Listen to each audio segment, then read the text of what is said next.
रात से मेरी ड्रेसिंग टेबल के पीछे से अजीब सी आवाज आ रही है, लेकिन है किस चीज की?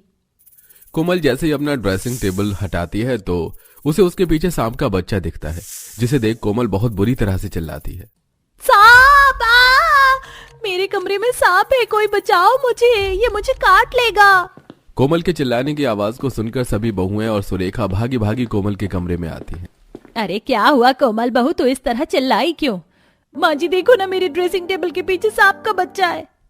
तू सांप के बच्चे को देखकर इस तरह चिल्लाई? मुझे तो लगा कि तूने कमरे में एनाकोंडा ही देख लिया है। ये तो छोटा सा सांप का बच्चा है, ये क्या ही काटेगा तुझे। मैं अभी नौकर को बोलकर सांप का बच्चा बाहर फेंकवा देती हूँ। सुरेखा नौकर को बुलाती है और नौकर उस सांप के बच्चे को ले जाकर बाहर जंगल में छोड़ देता है। सभी बहू को लगता है कि शायद मुसीबत उनके सिर से टल चुकी थी, लेकिन उन्हें क्या पता था, ये तो बस अभी शुरुआत थी। जंगल में घर होने की वजह से आए दिन कभी उनके कमरे में अंदर बंदर घुस आते तो कभी उनके घर के आसपास जंगली शेर चक्कर लगाते, लेकिन इस सब के बावजूद भी वो सभी बहुएं वहां रहती हैं।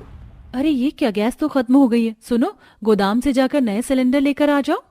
सिलेंडर तो खत्म हो गया है और अब नया सिलेंडर आने में कम से कम 1 दिन तो लगेगा। अब शहर तो है नहीं कि ऑर्डर करा और कुछ देर में सिलेंडर आ गया। अब जब मैं कल सुबह शहर जाऊंगा तभी नया सिलेंडर आ पाएगा।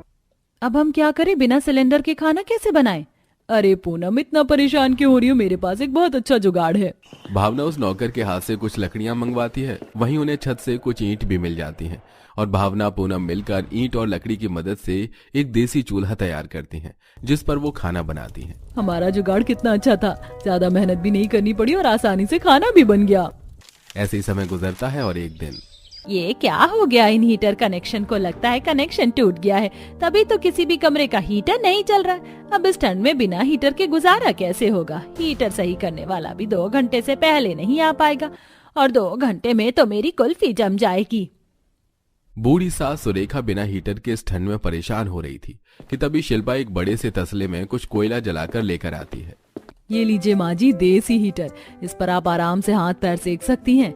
लेकिन बहू, ये आया कहाँ से? माँ जी, उस दिन हमने देसी चूल्हे पर खाना बनाया था ना, तो उन कुछ जली हुई लकड़ी का कोयला बच गया था, तो वही जलाकर मैं ले आई। अब जब तक हीटर सही नहीं होता तब तक यही हमें ठंड से बचाएगा। जंगल में रहकर भी अपने अमीर ससुराल में आए दिन वो सभी बहुएं कुछ न कुछ छोटे मोटे जुगाड़ करती। कभी पानी खत्म हो जाने पर वो पास की नदी से पानी ले आती, तो कभी आसपास की जगह से जंगल के फल लाकर खाती। मुझे तो लगा था कि आज तो मैं नहा ही नहीं पाऊंगी। इस जंगल में रहने के कितने नुकसान है ना। सबसे ज्यादा नुकसान तो मुझे यहाँ पानी का लगता है, कभी आता है तो कभी नहीं। न जाने माँ जी ने शहर से लेकर यहाँ तक